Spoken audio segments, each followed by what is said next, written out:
America is exploding across the continent. The economy is booming. Cotton in the south, industry in the north. But the new nation is divided. In the land where all men are created equal,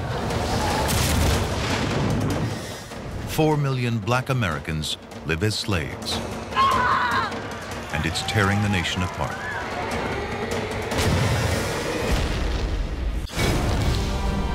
We are pioneers and trailblazers. We fight for freedom. We transform our dreams into the truth. Our struggles will become a nation.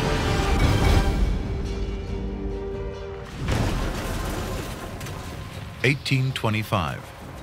All over the world, the modern era is being born. It's the Industrial Revolution. America is racing to catch up. In upstate New York, a man-made river is cutting through the wilderness. The Erie Canal is the biggest construction project in the Western world in the last 4,000 years. Over 300 miles long, dug entirely by hand, and America lacks a single qualified engineer. The United States of America isn't about to let nature stand in its way. I think of the spirit of America being imagination combined with tenacity. There's a strong work ethic, a wonderful freedom of creation combined with the mental, muscle, and physical labor. So to me, it represents the best of the human spirit. But the land doesn't always cooperate. A wall of solid limestone, 60 feet high.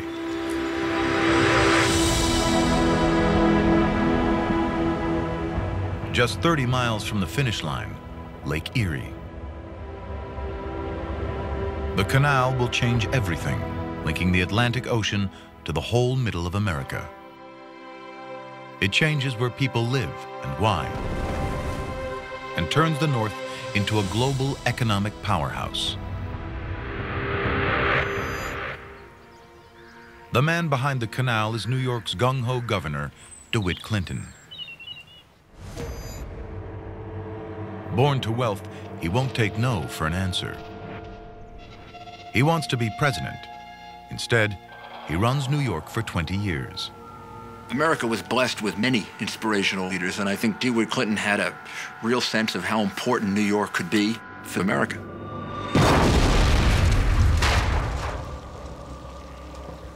Clinton's vision: to make New York rich. Politically, the canal is a huge gamble. It's savaged in the press as dangerous and too expensive. They call it Clinton's big ditch, but it will change New York forever. It is a work more stupendous, more magnificent, and more beneficial than has hitherto been achieved by the human race.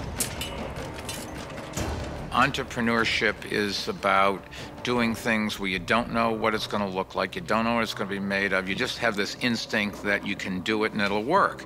Those guys had visions and did it. 50,000 men, 11 million cubic yards of rock, enough to fill the Rose Bowl 26,000 times.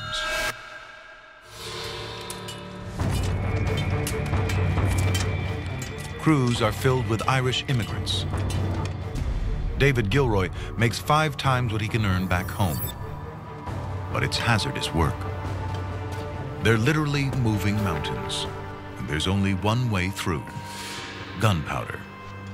A highly combustible mix of nitrate, charcoal, and sulfur. The wrong proportions can be lethal.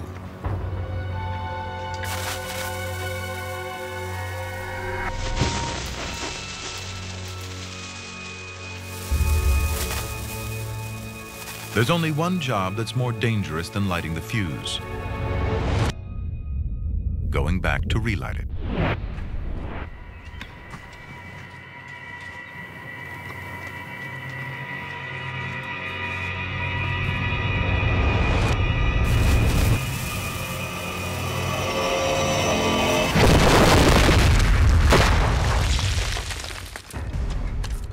cope, workers drink. Whiskey calms the nerves and clouds the brain. An English tourist can't believe they're mixing alcohol and explosives. The Irish labourers grew so reckless of life that at the signal for blasting, they would just hold their shovels over their heads.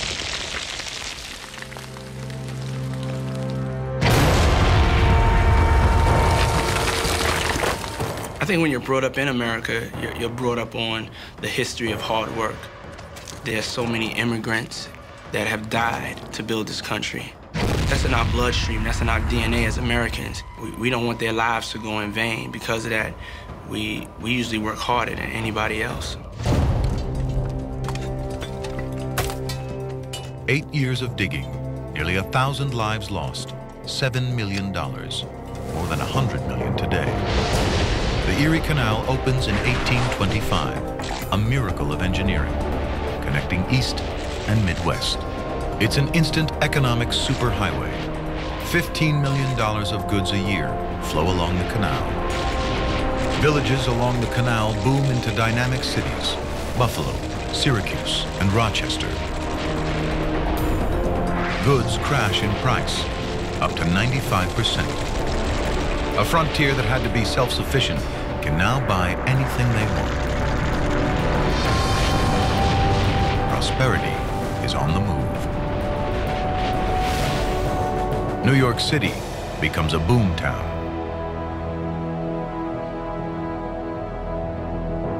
Wall Street takes off as a global financial center.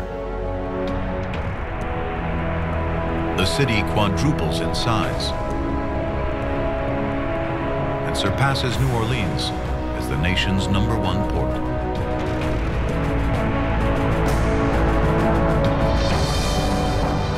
There's so much money around. The word millionaire is invented in 1840. The Erie Canal still shapes New York today. 80% of the upstate population still lives within 25 miles of it.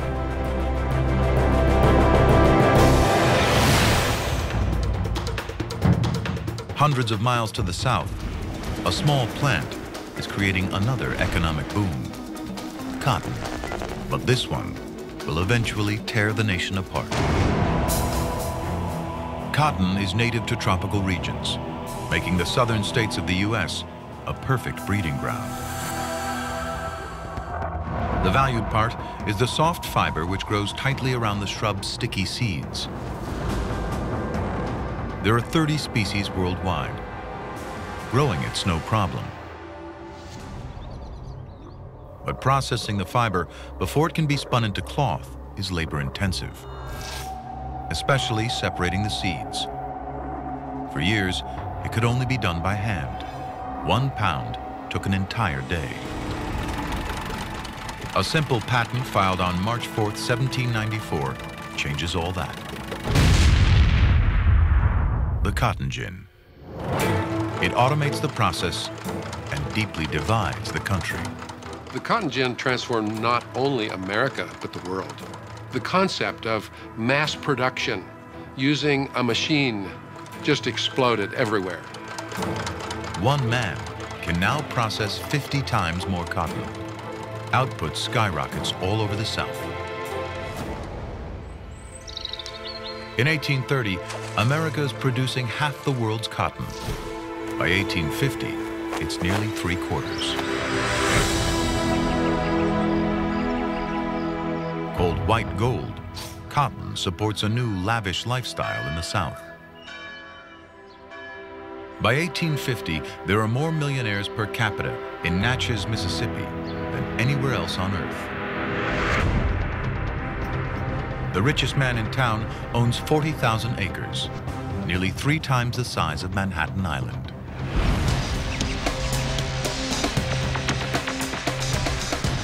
The South is thriving on the backs of humans owning other humans. It's called slavery. The North is implicated in the South's success. The industrial North is profiting from Southern cotton,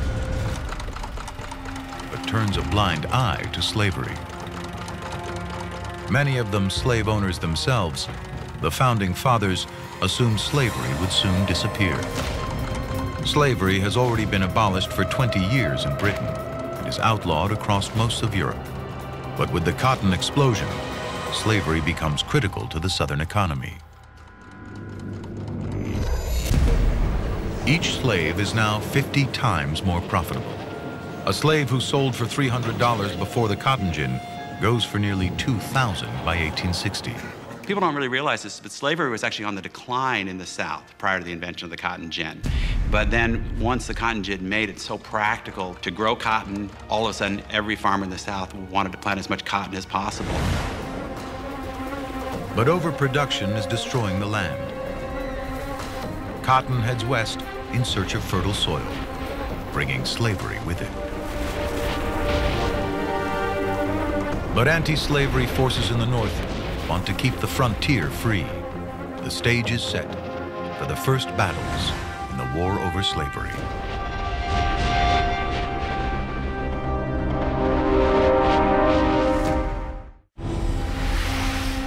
Cotton is changing the way Americans live.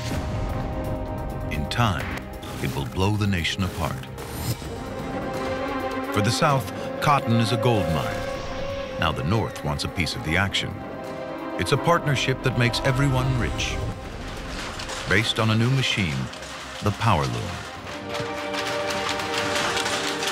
Raw cotton comes in, finished cloth goes out, all under one roof. The modern factory is born. Lowell, Massachusetts is called the City of Spindles, a textiles boomtown. Population explodes from 200 in 1820 to nearly 20,000 in just 15 years. More than a third of the town works in the mills. 85% are single women between 15 and 25. Harriet Robinson is 10. When her father dies, she goes to work at the mill. I can see myself now, racing down the alley, between the spinning frames, and carrying in front of me a bobbin box, bigger than I was. Women earn money for the first time. Harriet's wages help support her family. Industrialization is changing everyone's lives. Oh, the mill girls make good use of their money. The mortgage is lifted from the homestead, the farmhouse is painted. Mill girls help maintain widowed mothers and drunken or invalid fathers. We were paid $2 a week. Oh, how proud I was when it came to my turn to stand upon the bobbin box. When women really joined the workforce in the cotton mills and the thread factories, I think it gave women an opportunity to get out, be serious about being breadwinners, and it changed the whole fabric of America. The mills also revolutionize how Americans dress. Mass production of cheap cotton fabrics spawns America's clothing industry. Previously, most families made their own clothes. Now people buy ready-to-wear. Eastern fashions replace buckskin. By 1850, men's clothing is the largest manufacturing industry in New York City.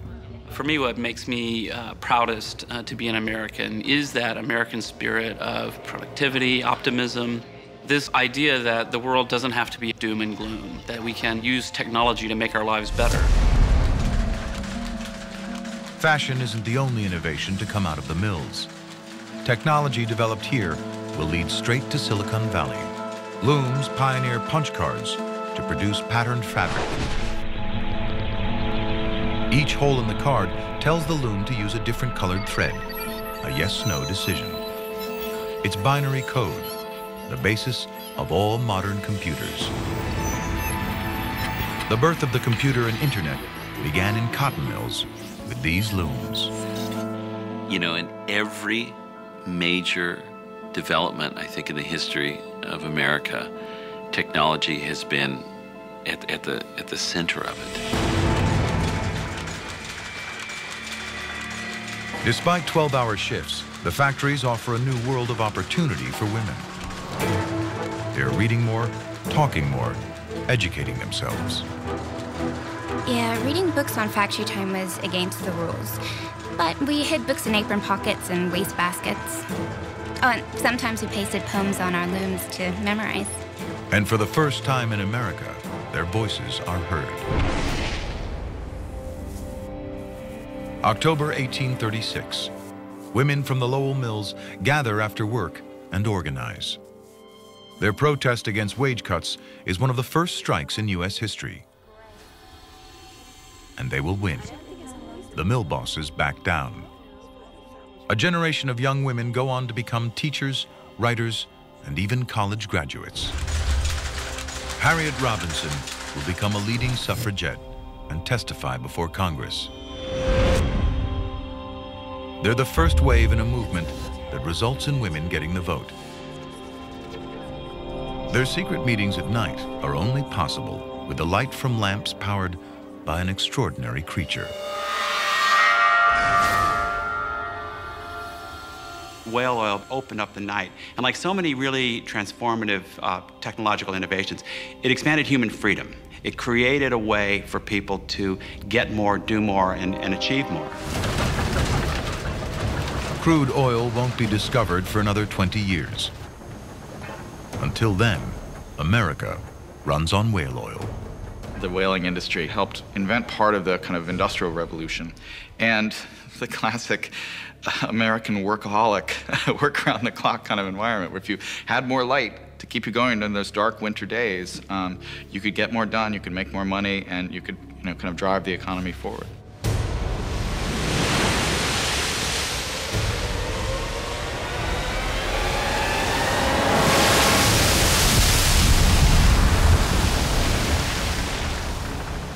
Whales are among the largest creatures to ever live on Earth. Up to 180 tons and more than 100 feet long.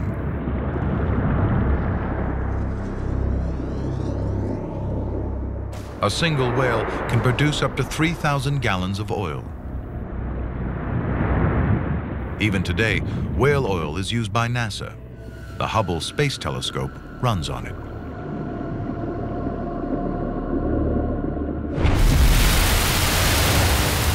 Whaling is one of the North's biggest industries, bringing in $11 million a year.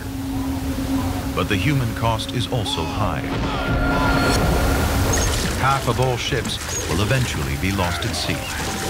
Few men are willing to take the risk. But it's an opportunity for African Americans. 20,000 free men and escaped slaves take to the seas. John Thompson is a runaway from Maryland. I have a family in Philadelphia, but fearing to remain there any longer, I thought I would go on a whaling voyage where I stood least chance of being arrested by slave hunters.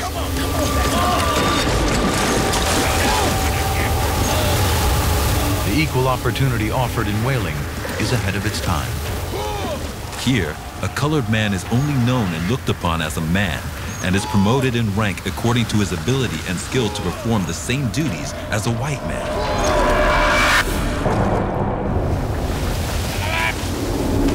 The whaling industry offered an ex-slave like John Thompson the possibility of social and economic fluidity, mobility, and acceptance in a way, even in the North, that was not possible for black people otherwise. The man on the lookout cried out, "There she blows!" There were 4 whales in sight, not more than 3/4 of a mile distant.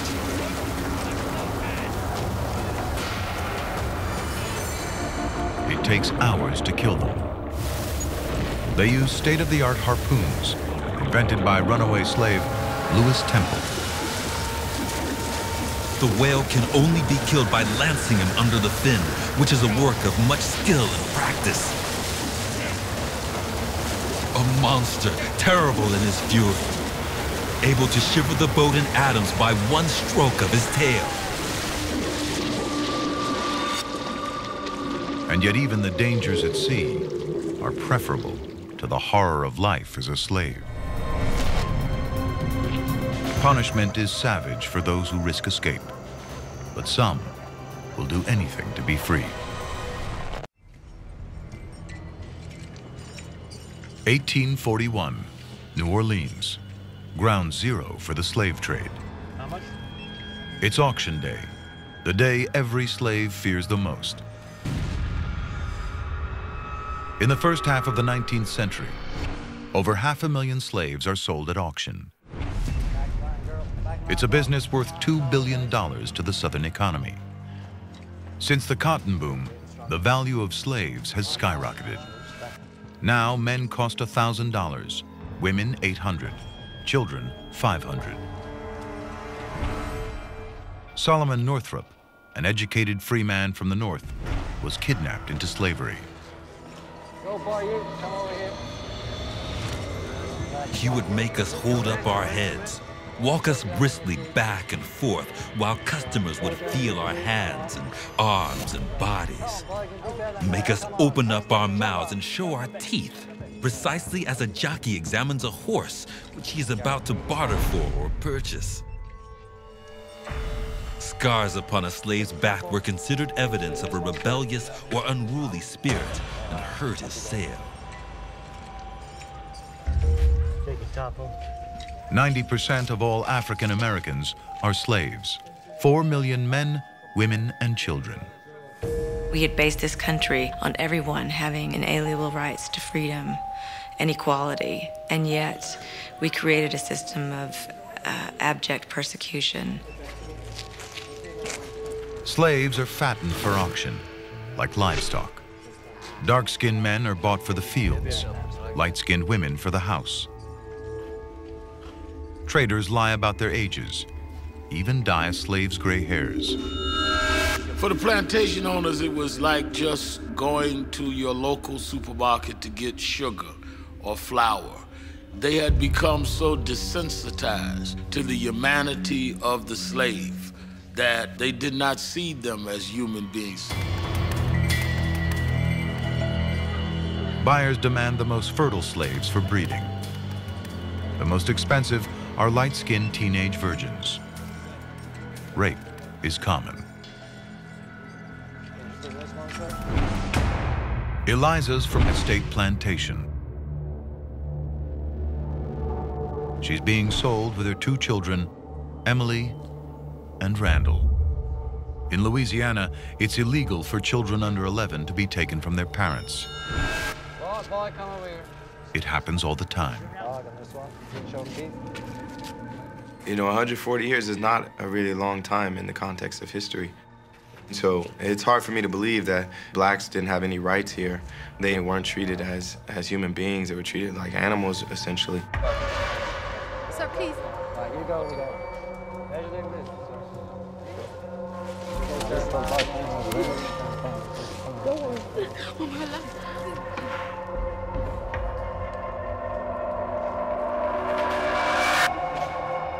Over half the sales at auction will tear a family apart. If you've ever been 8, to think of being separated from your mother and your father and sold and you'll never see them again.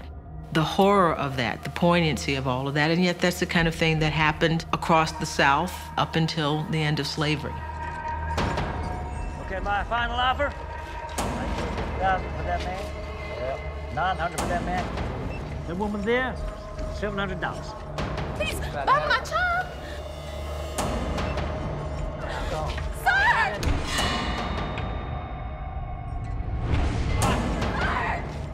I have seen mothers kissing for the last time the faces of their dead offspring, but never have I seen such an exhibition of intense grief as when Eliza was parted from her child.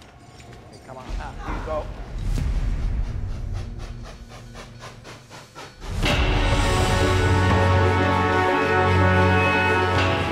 Three miles outside Baltimore, heading north, a slave on the run.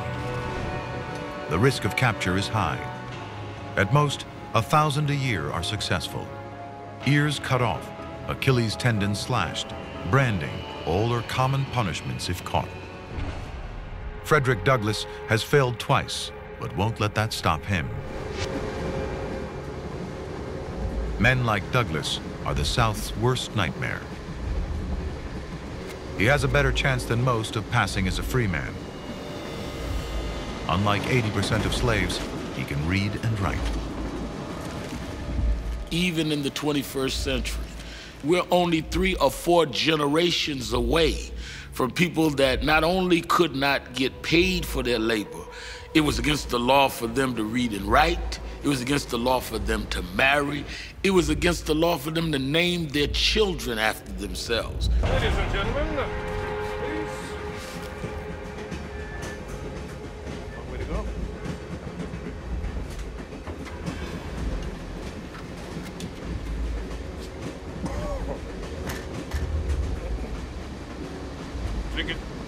Black Americans must carry documents proving they're free or who they belong to.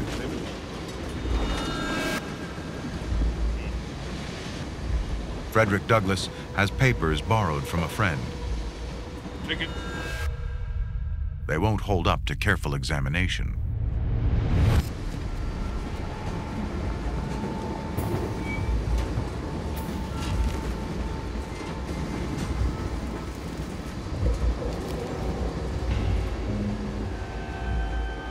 My whole future depended on the decision of this conductor.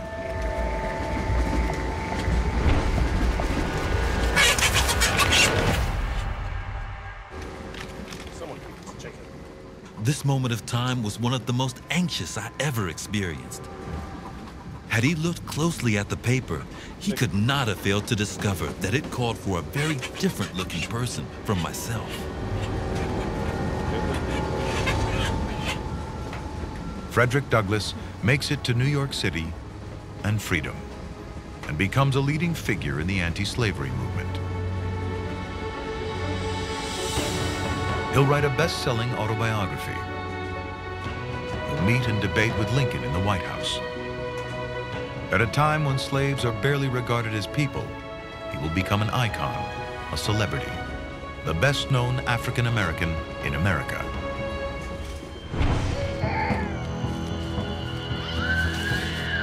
The best hope for escaped slaves is the legendary Underground Railroad, the tireless efforts of Harriet Tubman. An escaped slave herself, she risks her life returning south again and again to guide others to freedom. A masterful escape artist, Tubman will do anything to avoid capture, even keeping babies quiet with opium. Harriet Tubman is the Moses of our people. She was a wanted woman. She was a hated woman, reviled by the white South. Just imagine you have gotten out of slavery, you've escaped, and yet you come back. You have the courage and the care about other people to come back into a hell.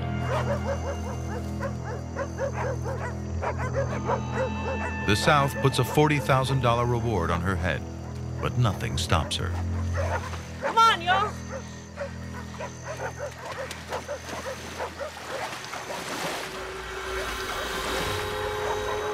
Come on.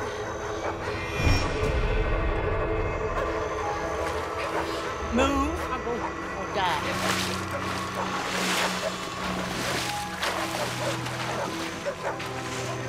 Tubman is one of America's first civil rights activists. In the same month she dies, Rosa Parks is born.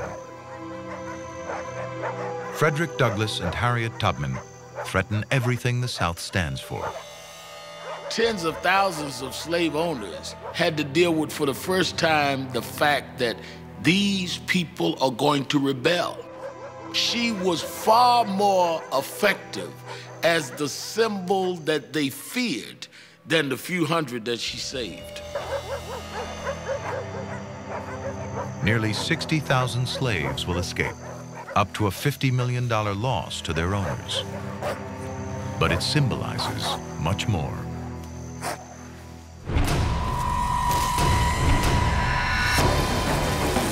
Now the South has a fight on its hands, and they're prepared to do whatever it takes to preserve their way of life. The fight for the soul of a nation is just getting started.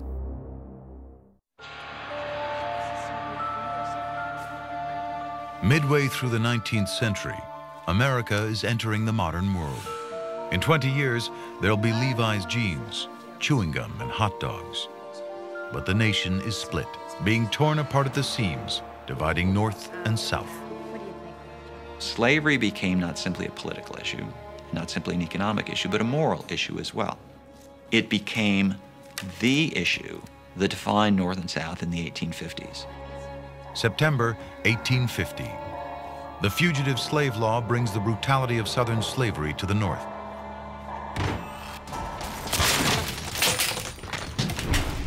Now, no African American is safe anywhere. Gentlemen, you've made a mistake. This is a place of business. I'm a tailor, these are my clients. I'm a free man, I'm not a slave, gentlemen. The Fugitive Slave Law meant that if you were a slave and you managed to escape to the North, your master could come and get you, and you had no recourse. Not only that, if you were a free Negro, they still could sell you down the river. The search for runaway slaves become a witch hunt. Any African American can be condemned simply with an accusation. Even a free man has no right to a trial by jury. Federal magistrates get $10 to rule them slaves, $5 to set them free. Ordinary people are outraged by the new law. Abolitionist newspapers and literature spread like wildfire. Published in 1852, Uncle Tom's Cabin becomes the best-selling book of the century after the Bible. A passionate anti-slavery novel written by Harriet Beecher Stowe, an unknown housewife from Connecticut. It mainly appeals to women who are becoming politicized for the first time. Slavery is the burning issue of the day. As America expands across the continent, North and South face off over each new territory. Will it be slave-owning or free?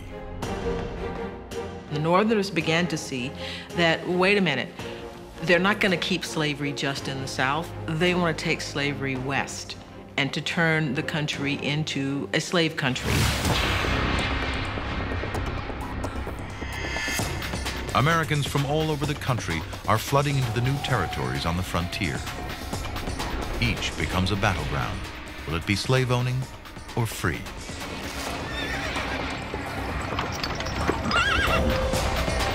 It comes to a head in Kansas. A peaceful protest turns violent.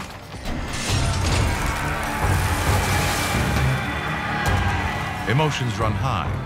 Towns are terrorized, stores robbed, homesteads burned. North and South are polarized. Neither side will back down. One man will stop at nothing to abolish slavery. John Brown, a folk hero in the North, a terrorist to the South. He thinks he's fighting a holy war. He believes himself to be God's chosen instrument. He will murder for his cause. John Brown is one of those controversial figures about whom almost anything you can say is true. He's a terrorist in our modern terms. He's a revolutionary. The divide between North and South is an open wound. Kansas bleeds for 2 years. More than 200 dead. America is on the road to war. Slavery is tearing the nation apart. America is built on a number of distinct fault lines. One, of course, was slavery and freedom. That was a fault line that had to be addressed. In the South, slavery is a way of life, even for non-slave owners. Anti-slavery forces in the North threaten their right to decide their fate. There is still, in some areas of America, a great pride in being Southern and holding true to the original Southern attitude. I think our clinging to the idea that slavery is a right and just way of life, you know, it is a dark spot in our history. Anger in the South grows more passionate every day. The North claims the moral high ground. But they are getting rich off cotton too. Pretty much everybody agreed that a crisis was developing. Not everyone knew that the crisis would include, in the end, a civil war, but everyone understood that a showdown between the slave South and the free North was about to occur. John Brown wants to light the fuse. October 1859. Passionate in his hatred of slavery, Brown prepares to take the fight into the heart of the South. His plan, to capture the federal arsenal at Harper's Ferry, Virginia. The biggest collection of weapons in the South. 20,000 rifles, muskets, and pistols, worth almost $7 million today. He wants to arm Southern slaves and lead a slave rebellion. He's fighting alongside his 5 sons, all of them willing to die for their cause.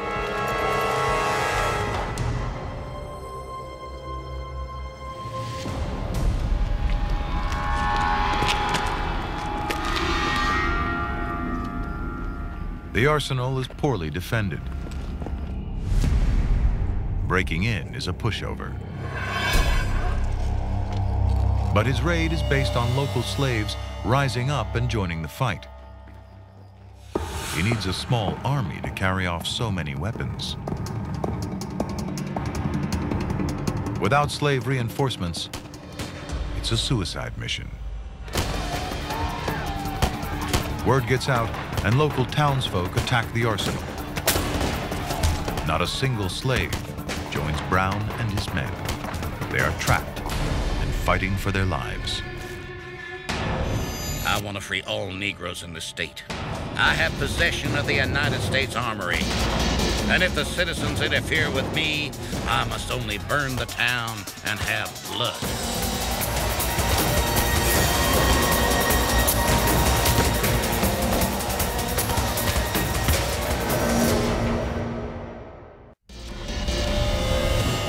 Radical abolitionist John Brown is trying to inspire a slave revolt.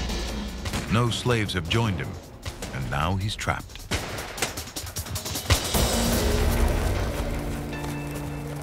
At dawn, the U.S. Marines arrive. They storm the arsenal under the command of Colonel Robert E. Lee.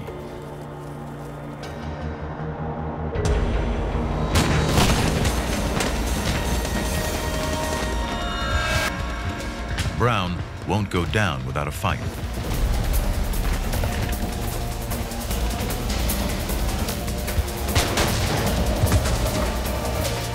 But the soldiers overwhelm them.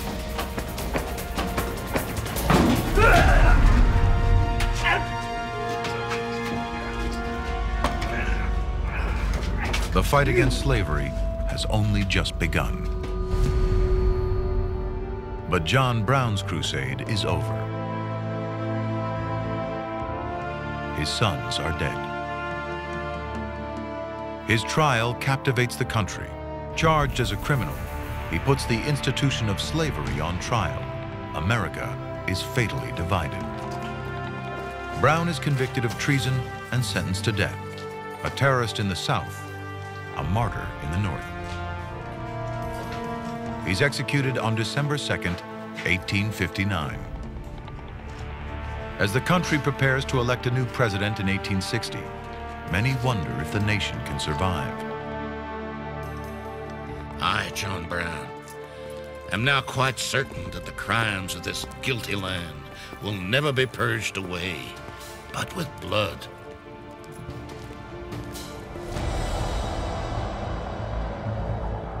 Chicago, May 18th, 1860. A backwoods congressman comes out of nowhere to grab the new Republican Party's nomination for president. Abe Lincoln's only claim to fame, he's lost 2 elections to the Senate. Personally, Lincoln hates slavery, but he's desperate to hold the country together. What I admire about Abraham Lincoln is that he had his beliefs, and he stuck to his beliefs at a time when it wasn't popular to do so, especially when it was black, white, and very cut and dry. He stuck to his beliefs.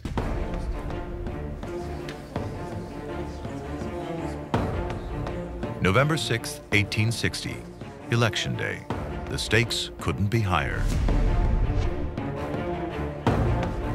Abraham Lincoln will be elected president of a country hurtling towards war.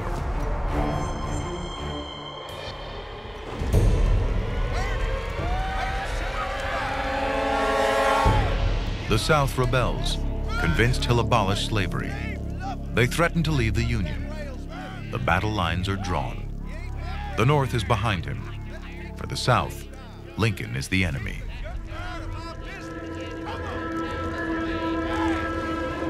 An editorial in an Atlanta paper. Let the consequences be what they may. Whether the Potomac is crimsoned in human gore, and Pennsylvania Avenue is paved 10 fathoms with mangled bodies, the South will never submit to such humiliation and degradation as the inauguration of Abraham Lincoln. The South knew that Lincoln was going to win, and it was just a matter of time, tick, tick, tick, before secession occurred. The South wants no part of a union with Lincoln in the White House. But as he prepares to take office, the president-elect is still determined to avoid a civil war. Lincoln was not happy about slavery. He did not see that as congruent to all men are created equal. And he had given a speech before he ever became president on why that was so important to him. And I think that was coming to a head, and when he got elected, that was the final straw for the South. December 20th, 1860, South Carolina secedes from the Union. The 10 other slave states soon followed. Lincoln's victory makes war inevitable. He's prepared to fight to preserve the Union, and won't have to wait long. In February 1861, a few weeks before his inauguration, the Confederate States of America are born. Lincoln's principal objective was to save the Union, and then we'll deal with slavery. But before too long, he had to both save the Union and deal with slavery. Abraham Lincoln receives his first death threats before ever taking office. He'll save every one, keeping a file in his desk labeled assassination. On the journey to Washington, he'll wear a disguise just to be safe. He'll do anything to avoid war, except allow slavery to expand. It is Lincoln who explains the case for freedom and says, I'm not going to attack slavery where it is, but I'm not going to let it expand. At his inauguration, Abraham Lincoln reluctantly pledges that states with slaves will be allowed to keep them.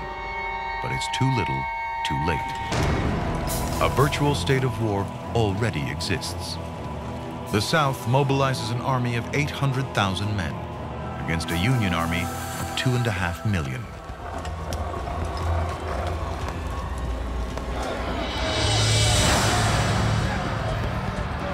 Five weeks after Abraham Lincoln takes office, first shots are fired in the war between the states. It will spark a brutal and bloody civil war, the deadliest in American history. In the next 4 years, more lives will be lost than in all America's other wars put together.